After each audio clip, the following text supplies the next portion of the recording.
Hi, let's do a review of slope. I have in front of you two different linear equations. One is written as an equation, but the other one is a graph, and they do not go together. They're two different equations, two different graphs. But what I want to do is compare their slope.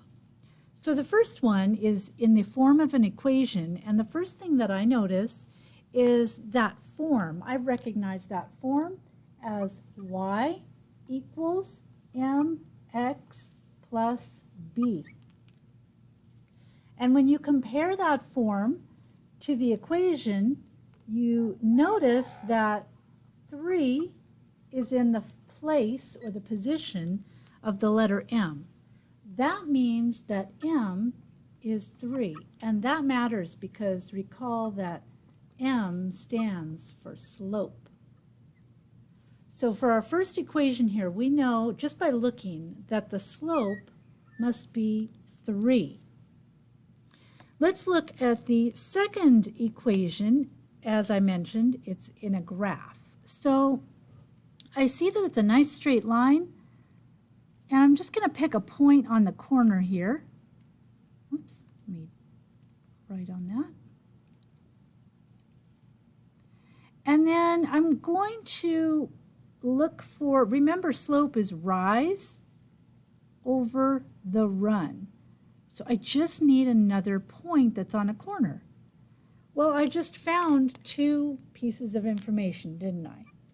I found out that it rose 1 and it ran 1. So I can make a fraction for slope, rise over run, 1 over 1. Now, suppose you were thinking of starting here. That'll work too. Watch what happens. If we rise up and we keep going, it's a rise of 2 and a run of 2. Let me write that one as well. A rise of 2 over a run of 2. Well, at first it might look different, but you know, if you simplify this, you get 1. Same thing with the first one. If you simplify it, you get 1. So what that tells us is the slope of this graph is 1. The slope of the equation was 3. So we could say that this has a smaller slope. This one has a bigger slope. You might even say that this one is steeper. If we were to graph it, it would be more steep than this one.